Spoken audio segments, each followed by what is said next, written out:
장안의 화제가 되고 있는 여의도 스타워즈 시간입니다. 오늘 전국 전망 두 분 의원님 모시고 얘기를 나눠보도록 하겠습니다. 더불어민주당의 박찬대 의원, 자유한국당의 신보라 의원 두 분 나오셨습니다. 어서 오십시오. 네, 안녕하세요. 안녕하세요. 네.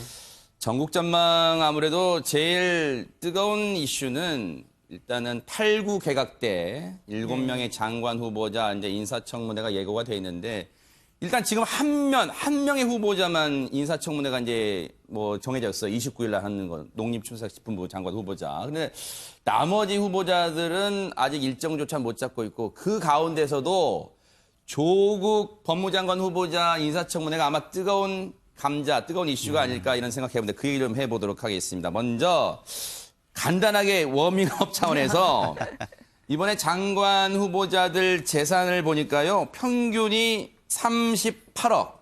와, 많다. 그죠?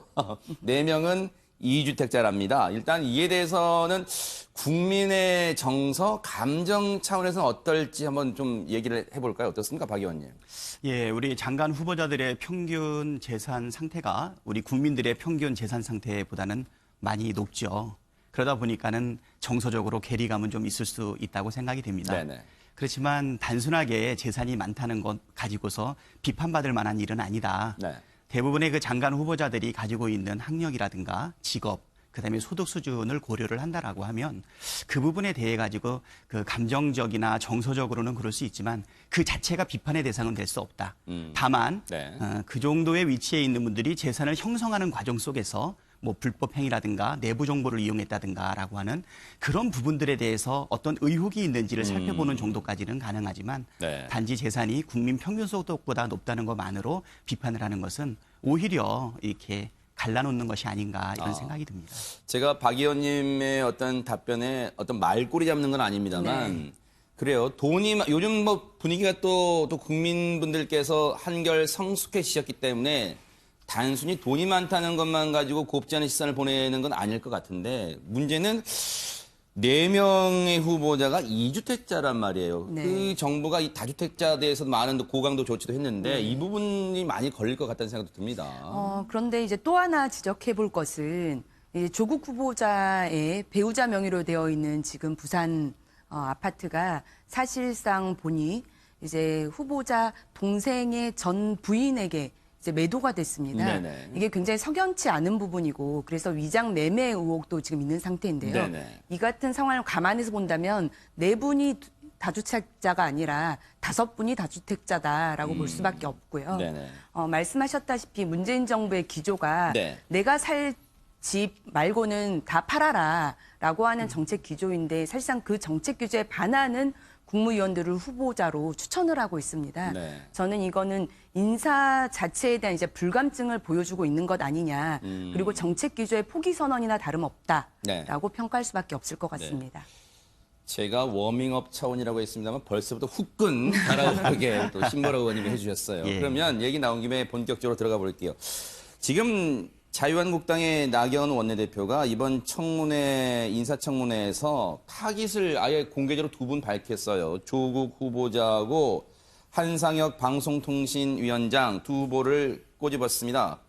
나경원 원내대표의 이른바 데스노트에 오른 이유가 혹시 뭐라고 좀 생각하시는 거예요? 일단은 조국 후보자에 대해서는 뭐 당연히 타겟으로 잡았다고 생각이 됩니다. 네. 냉정한 비판을 통해서 적격 여부를 검증하겠다라고 하는 의도가 있을 수도 있겠지만 대부분의 국민들은 문재인 정부의 가장 상징적이고 그리고 민정수석으로 2년 이상 근무를 하면서 국정개혁, 사법개혁을 주도해왔던 구체적인 인물이지 않은가. 네. 또 포스트 문재인을 생각을 할 때 또 후보 중에 한 명으로 생각되는 사람이다 보니까 다른 7명의 후보자들에 비해서 조국을 타겟으로 잡아서 공격하는 것이 아닌가 싶습니다. 네. 근데 저는 이제 개인적으로 당연히 후보자 개인에 대해서 그 정책 능력이라든가 어떤 윤리라든가 이런 부분들을 검증하는 것은 뭐 당연히 인사청문회에서 요구되는 부분인데 네. 이것이 그 주변의 가족들까지 같이 언급이 돼서 던지는 식으로 마구 나오는 의혹 제기는 좀 문제가 있지 않나 싶습니다. 네. 특히 돌아가신 선친이나 10년 전에 이혼을 했던 우리 동생 부부들에 대해서까지 의혹을 마구 제기하는 것은 인사청문회의 본질적인 의미하고는 좀 차이가 있지 않는가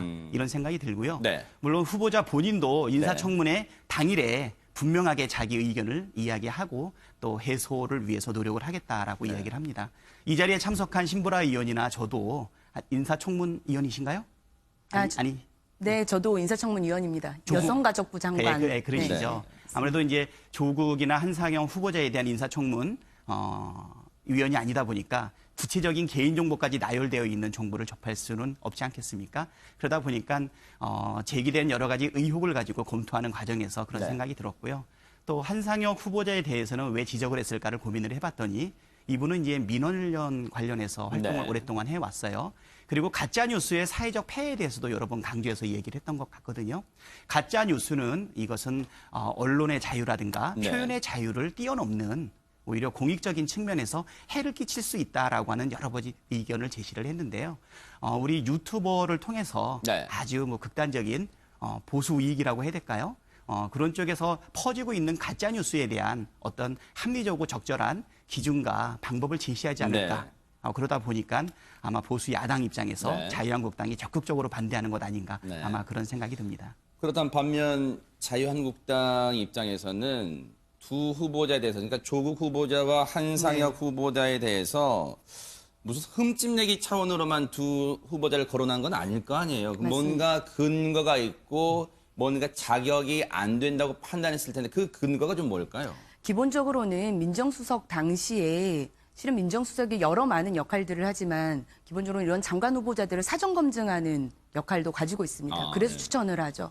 그런데 줄줄이 후보자들이 낙마를 했던 사실도 우리를 익히 기억하고 있을 겁니다. 그래서 실은 사퇴를 해도 그 문제에 대한 책임을 지고 사퇴를 해도 모자랄 판에 우리나라 헌법 질서를 수호하는 법무부 장관을 내정한다는 것 자체가 어불성설이다라고 보는 거고요. 그리고 이제 법무부 장관에 내정이 된 그 순간부터 정말 온갖 의혹이 나오고 있습니다. 그런데 의혹에만 그치는 것이 아니라 명백한 이제 팩트에 기반한 의혹들인 것이죠. 그리고 가족 청문회에 대한 우려를 하셨지만 실은 모든 인사청문회, 장관 후보자 인사청문회에 가족 문제까지 언급되는 경우도 있고 그렇지 않은 경우도 있습니다. 저도 이제 고용노동부 장관이나 환경부 장관 인사청문회를 거쳐봤지만 그분들은 개인의 비위랄지 이런 의혹은 있었지만 가족 문제가 그렇게 크게 불거지지 않았습니다. 문제가 되지 않은 사안에는 문제를 짚지 않는 것이죠. 근데 문제가 명백히 드러나고 있습니다. 사모펀드 의혹, 위장 매매 의혹, 그다음에 위장 이혼 뭐 이런 등등의 문제들은 조국 후보자와 직접적으로 연관이 되고 있는 사안이기 때문에 명백히 검증을 해야 되는 것이죠. 그런 측면에서의 청문회다라고 볼 수 있겠고요. 한상혁 방통위원장은 사실 가짜뉴스에 대해서 얘기하셨지만 결국은 사회적 폐해라고 하면서 이건 명백히 규제라고 이야기를 했습니다. 그렇지만 그 전에 자신이 했던 발언 보면 어떤 부분들은 표현의 자유로 검열 대상이 아니다라고 주장을 하신 부분들도 있습니다. 그렇고 결국 이게 저는 보수 언론들을 올가매기 위한 그런 정치적 수사다. 그리고 방통위는 기본적으로 정치적 중립성과 공정성을 가지고 있는 기구인데 이곳이 심의기구 그리고 명백한 검열 대상을 하기 위한 기구가 아니거든요. 이런 부분에 대해서 정말 불편한 발언을 하셨고 이 방통위원장 후보로서 적합하지 않은 발언을 하셨다라고 봅니다. 뭐 자유한국당의 이제 또 주광덕 의원이 정론관에서 뭐 여러 가지 짚었어요. 그런데 여러 가지 의혹이 있습니다만 사실 제가 그걸 꼼꼼히 읽어봤는데 정말로 어렵더라고요. 이 인사청문회 과정에서 정말로 치열한 공방이 일어날 수밖에 없다 이런 생각이 드는데 그 중에서 일단 핵심인 게 이거 하나만 먼저 짚어볼게요. 일단 사모펀드 투자 관련입니다. 조국 후보자의. 그런데 그 일단은 투자 결정한 배경에 일단 여러 가지 곱지 않은 시선 또는 의혹이 쏠리는 것 같아요. 조국석의 이 공직자 재산 등록대 신고한 재산 한 56억인데 이 투자 약정은 74억이에요. 물론 실제 납입은 10억 정도 했습니다만. 아니 자기의 재산보다 많은 금액을 어떻게 금액을 조달하려고 했을까? 투자 결정한 배경을 놓고 일단 의혹이 있는 것 같습니다. 일단 두 가지 측면으로 좀 한번 말씀을 좀 드려보겠습니다. 일단 이 자체가 사모펀드에 투자하는 것 자체는 특별한 문제를 삼지는 않으시는 것 네네. 같아요. 아무래도 부동산이라고 하는 것은 제로섬 게임처럼 돼서 부동산을 소유한 자와 갖지 못한 사이에 사회적 부가 이렇게 양분되는 효과가 있죠. 저번에 이 방송에 나와서도 이미선 대법관에 대해서 주식 투자와 관련된 부분을 여러 가지 주식 투자의 규모라든가 또는 그 크기 때문에 많은 의혹이 있었지만 제가 생사람 잡을 수 있는 부분이다라고 이야기를 했고, 오히려 이 주식 투자는 직접 투자이다 보니까 내부 정보를 이용할 가능성까지 제기됐었는데 그런 부분에 대해서는 아무런 혐의점 없었던 것이 있었어요. 근데 간접 투자에 해당되고 있는 이런 사모펀드는 오히려 부동산보다도 네. 주식보다도 간접 투자 방식을 통해 가지고서 사실은 재산을 운용하는 방식이다 보니까 네. 이 부분이 또 시기적으로도 2017년이었거든요. 그러니까 이제 공직자가 되다 보니까 주식에 대한 직접 투자 방식보다는 간접 투자 방식으로 이거를 바꾼 것은 저는 선한 의도라고 생각이 됩니다. 그런데 왜 전체 재산 56억보다도 18억이 더 많은 74억을 약정을 했느냐라고 하는 부분에 대해서 국민들이 의혹을 가질 수가 있는데요. 실질적으로 이제 우리 사모펀드라고 하는 것은 이 펀드 자체가 하나의 회사 형태를 가지고 있습니다. 뭐 익명조합 형태로 운영되고 있는 합자회사이거든요. 네. 그럼 보통 우리가 회사를 설립할 때는 등기부에 우리 주식회사 같은 경우에도 총 수권자 분수라는 것을 결정을 해요. 이 주식회사가 만들어지게 되면 앞으로 이 회사의 총 자본금은 얼마다. 이것을 정관에 기재를 하죠. 그리고 설립하는 당시의 자본금은 얼마다. 이것도 역시 기재를 하게 되거든요. 그러니까 지금 이 관련 사모펀드랑 관련해서는 금융위에 신고를 할 때 앞으로 투자 여건에 맞춰서 네. 100억까지 이것을 우리가 운용할 수 있겠다라고 하는데 처음에 모집하는 단계에서는 한 20억 상당이었던 것 같아요. 그러면 나머지 80억에 대해 가지고는 추가적인 모집을 해야 되지 않겠습니까? 하지만 그때는 투자자가 거의 확정되어 있지 않다 보니까 그러니까 이미 20억 상당의 처음에 설립하는 당시에 모집을 했던 투자자들한테 한도를 정해서 사실은 요청을 합니다. 그렇지만 이것은 어떤 법적인 의미를 갖고 있다고 보기는 어렵고요. 대부분의 뭐 SPC에 투자하고 있는 투자 확약서 같은 경우에도 네. 설립 당시에는 요건으로 반드시 요구되고 있지만 그것을 네. 이행하지 못하는 부분에 대해서 네. 강한 법적 책임을 지지 않는다. 네. 자, 출자 요구를 했지만 출자를 이행할 능력이 안 된다라고 했을 때 그거에 대한 구체적인 페널티가 없고요. 네. 또한 그 관련 그 회사의 대표자가 분명하게 언론에다 이야기하지 않았습니까? 네. 투자 여력이 10억 정도밖에 되지 않고 그리고 앞으로도 추가 출자 요구를 하지 않을 계획이고 그리고 이미 2년이 경과했는데 네. 2년 사이에 추가 출자도 없었습니다. 그리고 이제 많은 분들이 의혹을 갖는 것은 사모펀드에 혹시 공직자가 되고 난 이후에 투자 형태가 어쩌면 내부 정보를 이용하지 않았을까 생각을 하는데요. 2년이 경과하고 나서 봤더니 우리나라의 모든 정보를 관장하거나 살필 수 있는 민정수석의 정보를 가지고도 이 투자가 손실이 발생을 하고 그리고 청산 과정에 있다라고 하는 것은 단지 외양상 모양만 갖췄을 뿐이지 네. 실질적으로는 일반적인 자산의 운용이나 네. 재산의 관리 형태에 불과하지 않았나. 이것은 네. 모양만 가지고 일방적으로 비판하는 네. 그냥 막 던지는 네. 의혹제기 수준이다라고 저는 말씀드릴 수 우리 있겠습니다. 신보라 의원님이 계속해서 이렇게 이 제스처를 취하셨어요. 아, 여기서 할 말이 있는데 할 말이 있는데. 충분히 말씀 시간 들어보려고 드리겠습니다. 했는데요. 네. 예. 우선 그 민정수석 재직 당시에 이 사모펀드에 투자한 것에 대해서 다분히 선한 의도라고 표현을 하셨지만 국민들이 정말 그렇게 생각할지 의문입니다. 청와대 공직자로서 갖는 실은 이제 몸가짐, 마음가짐 이런 것들이 있거든요. 그런데 이제 주식 투자는 직접 투자고 사모펀드는 간접 투자 방식이니까 더 선하다. 저는 이제 그렇게 보지 않습니다. 주식 투자도 결국 이해 충돌의 문제가 있기 때문에 모든 주식 국회의원들도 그렇고 공직자들도 그렇고 주식 투자의 일정적 범위와 이런 것들 다 제한을 하는 것이죠. 마찬가지로 이 사모펀드 같은 경우도 결국 지금 자신의 재산보다도 많은 정도의 거액을 투자한다. 결국 투자라고 하기보다는 거의 투기성에 가까운 것 아니냐. 이런 국민들의 우려에 대해서 선한 의도라고 평가하는 것은 너무 지극히 좋은 방식으로만 보려고 하시는 게 아닌가라는 생각이 들고요. 네. 지금 전 재산은 56억인데 1.3배가 넘는 금액이고 네. 사실상 납입한 금액은 10억여 원이라고 하지만 10억도 전 재산에 비해서 20%입니다. 전 재산의 20%를 펀드에 투자한다. 다른 국민들은 그게 믿어지시겠습니까?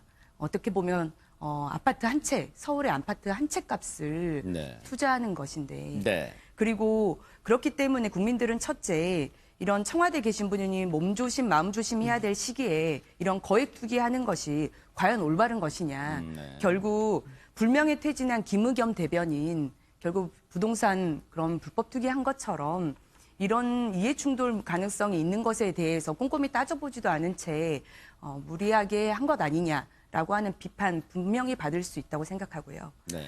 둘째로 20%가 넘는 금액을 실제 납입한 것도 놀라운 일인데요. 이게 상상할 수도 없는 일이거니와 실제 이 사모펀드가 실제 투자한 기업을 봤더니 이제 가로등을 설치하는 그게 결국은 가로등은 이제 국책 사업으로 이제 자금 운용을 할 수밖에 없는 곳이기 때문에 이런 국책 사업에 대한 어떤 그 이해타당성 그리고 수익에 대한 거의 신뢰가 없지 않는 한 이런 투자를 할 수 있겠느냐라고 하는 부분에 대한 문제도 있습니다.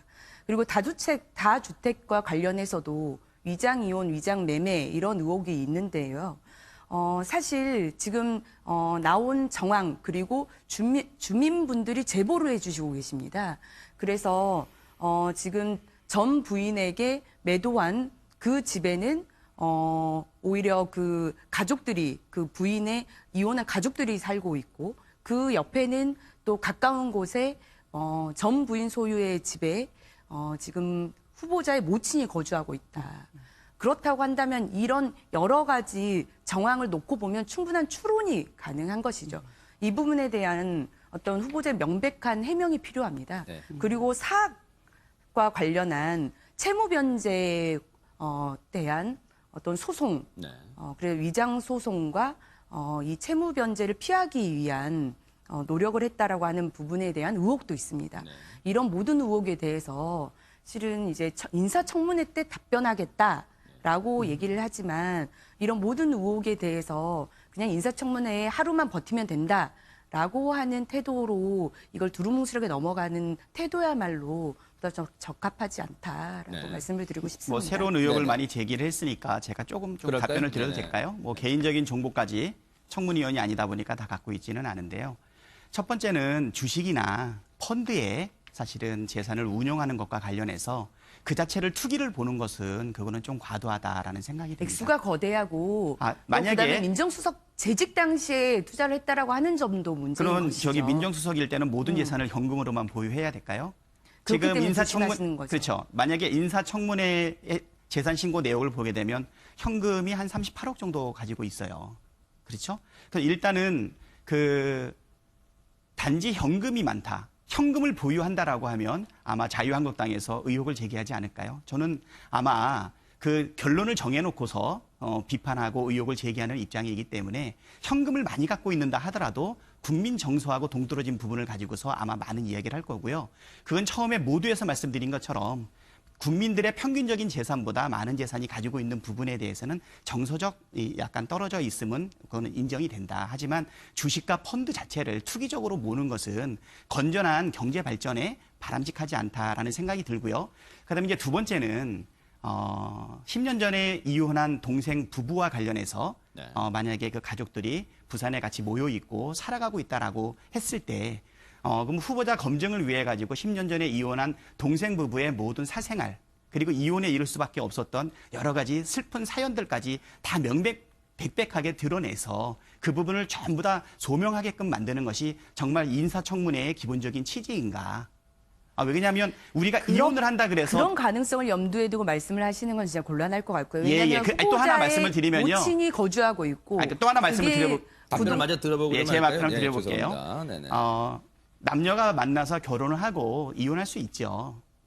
그 이혼을 해도 만약에 남으로 돌아서는 사람도 있고 관계를 유지하는 사람이 있을 수도 있고요. 그리고 이혼의 사유도 굉장히 복잡하고 많지 않겠습니까? 대신 또 결혼했다가 이혼했던 사람은 자녀 문제도 있을 수 있어요. 그 자녀 양육과 관련된 부분과 있어서는 아무리 이혼했다 하더라도 부부간의 협조가 있을 수 있는 것이고요. 아이를 양육하는 부분에 대해서는 아마 그 시댁의 전 어른이 관여할 수 있는 부분도 있을 수 있다고 생각이 됩니다.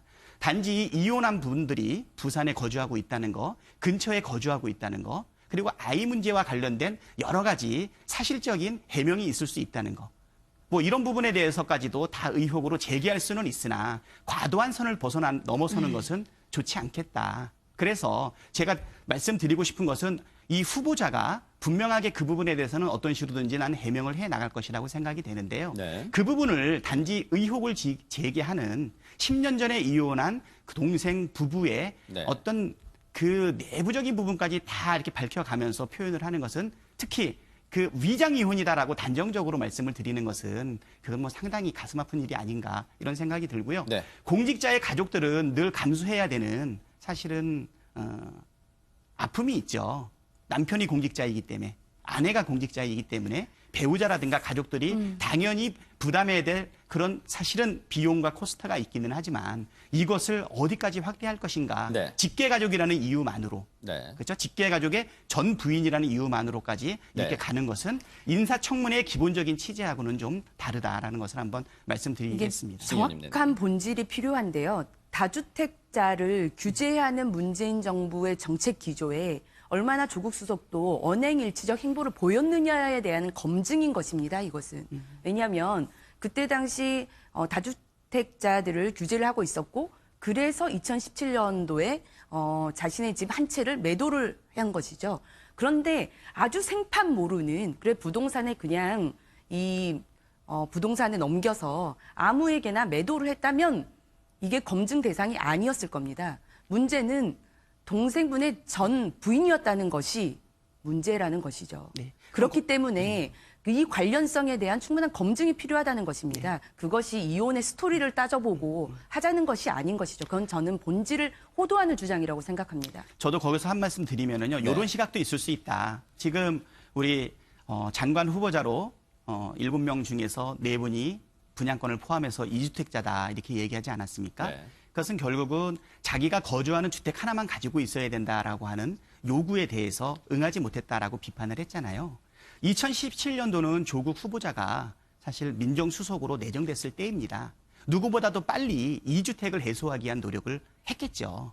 그것을 위장 매매를 통해 가지고 2주택을 형식적으로만 해소한 것 아니냐라고 하는 의혹도 제기할 수는 있다고 보지만 네. 반대로 뒤집어 보면 네. 손해를 무릅쓰고라도 아니면 급하게 매각하기 위해서라도 네. 제3자하고 거래를 하기를 원하지만 민정수석으로 내정되는 그 순간에 부동산이라고 하는 것이 그렇게 빨리 매매가 될 수 없다 보니까 네. 실질적으로 이것을 매수할 수 있는 사람을 주변에서 찾을 수도 있다. 그렇기 때문에 의원님께서는 너무 선한 의도로만 조국 후보자를 아니요. 평가하고 계시는 것 같습니다. 그렇죠. 그런 시각도 있을 수 있다. 왜냐하면 우리는 네. 사실을 모르니까. 네, 그래서 그 네. 부분에 대해서는 그래서 저는 분명한 계약과 증빙을 통해서 실질적인 거래였냐. 네. 그것을 한번 살펴볼 필요는 분명하게 있다. 그래서 저는 네. 모든 후보자가 가족을 검증 대상에 올리는 것은 아니다. 다만 이 모든 여러 사안들이 조국 후보자와 조국 후보자의 모친과 가족들이 상당히 연관관계에 있는 거래들을 많이 해왔다라고 하는 점. 네. 소송도 거래도 매매도 후보자의 가족들과 연관되어 있기 네. 때문에 검증이 필요하다라고 네. 하는 부분으로 이 문제를 접근해야 된다고 봅니다.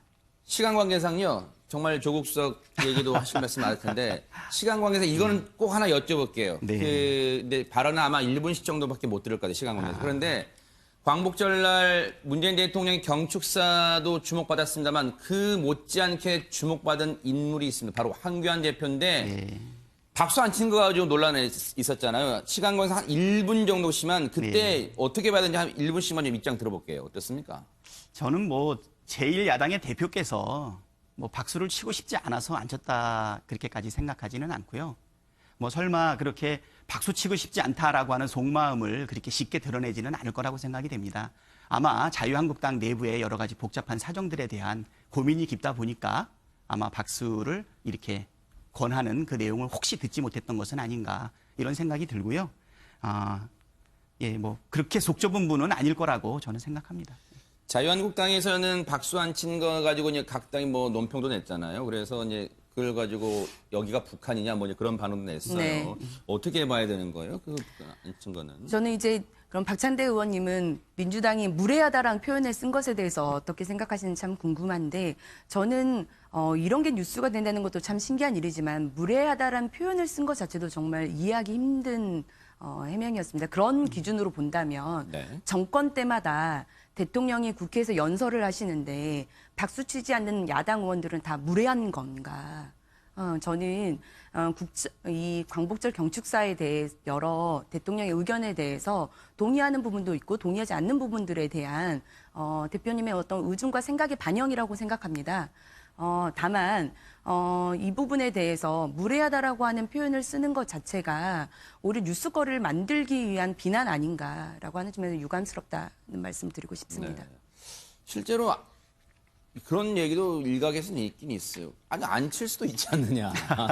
그게 뉴스가 되는 게 신기한 네, 거죠. 그런 지적도 네. 있는데 어떻습니까? 이 부분 좀 과하다는 비판 지적도 있다. 뭐 이런 얘기인데 뭐 민주당과 다른 야당의 지적이 좀 과하지 않느냐 이런 지적도 이제 아마 볼멘 소리로 이제 한국당은 하는 것 같아요. 어떻게 봐야 될까요? 제가 볼 때는 아까 말씀드렸듯이 우리 황교안 대표의 그 속마음에 대해서는 우리가 모르다 보니까 아마 못 듣지 않았을까 이렇게 생각하는 건 무슨 말씀이냐면 들었다면 권유하는 말을 들었다면 박수를 쳤을 거다. 저는 그렇게 생각을 하거든요.